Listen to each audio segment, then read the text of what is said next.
कहानी का शीर्ष अकल की दुकान। एक था रौनक, जैसा नाम वैसा रूप।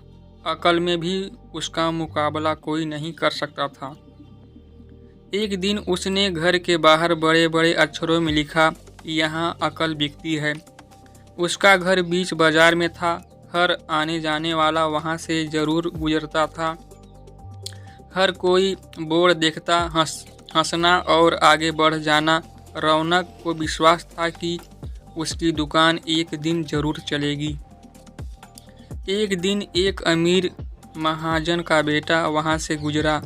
दुकान देखकर उससे रहा नहीं गया। उसने अंदर जाकर रौनक से पूछा, यहाँ कैसी अकल मिलती है और उसकी कीमत क्या है?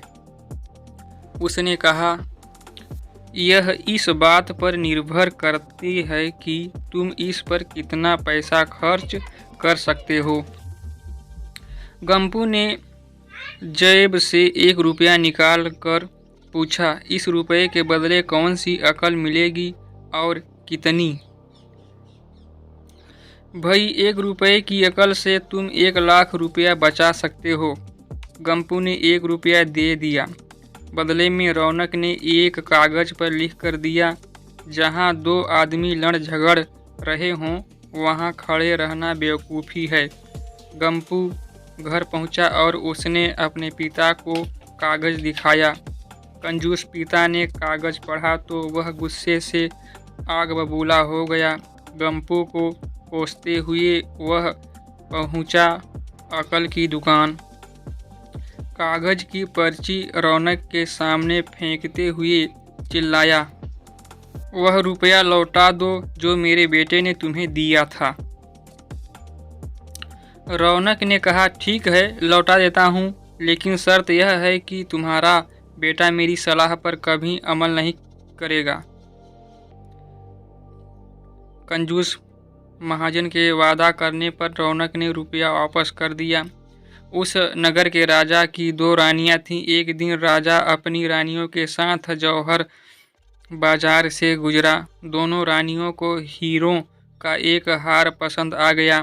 दोनों ने सोचा, महल पहुंचकर अपनी दासी को भेजकर हार मंगवा लेंगी। संयोग से दोनों दासियां एक ही समय हार लेने पहुंची।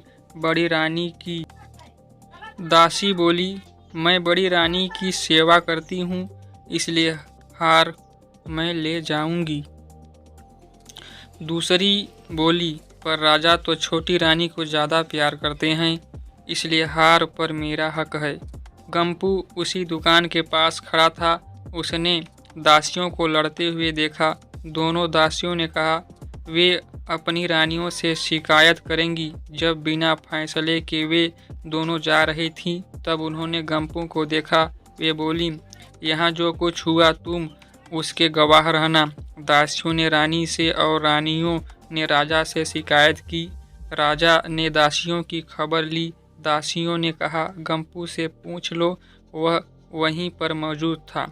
राजा ने कहा, बुलाओ गंपू को गवाही के लिए, कल ही झगड़े का निपटारा होगा। इधर गंपू हैरान, पिता परेशान। आखिर दोनों पहुँचे अकल की दुकान। माफ़ी मांगी और मदद भी। रौनक ने कहा, मदद तो मैं कर दूं, पर अब जो मैं अकल दूंगा उसकी कीमत है 5000 रुपये। मरता क्या न करता। कंजूस पिता के कुढ़ते हुए दिए 5000। रौनक ने अकल दी कि गवाही के समय गंपू पागलपन का नाटक करें और दासियों के विरुद्ध कुछ न कहे। अगले दिन गंपू पहुंचा, दरबार करने लगा पागलों जैसी हरकतें। राजा ने उसे वापस भेज दिया और कहा, पागल की गवाही पर भरोसा नहीं कर सकते। गवाही के अभाव में राजा ने आदेश दिया, दोनों रानी अपनी दासियों को सजा दें, क्योंकि यह पता लगाना बहुत ही मुश्किल है कि झगड़ा किसने शुरू किया। बड़ी रानी तो बड़ी खुश हुई, छोटी को बहुत गुस्सा आया। गंपू को पता चला कि छोटी रानी उससे नाराज हैं, तो वह फिर अपनी सुरक्षा के लिए परेशान हो गया। फिर पहुंचा अकल की दुकान।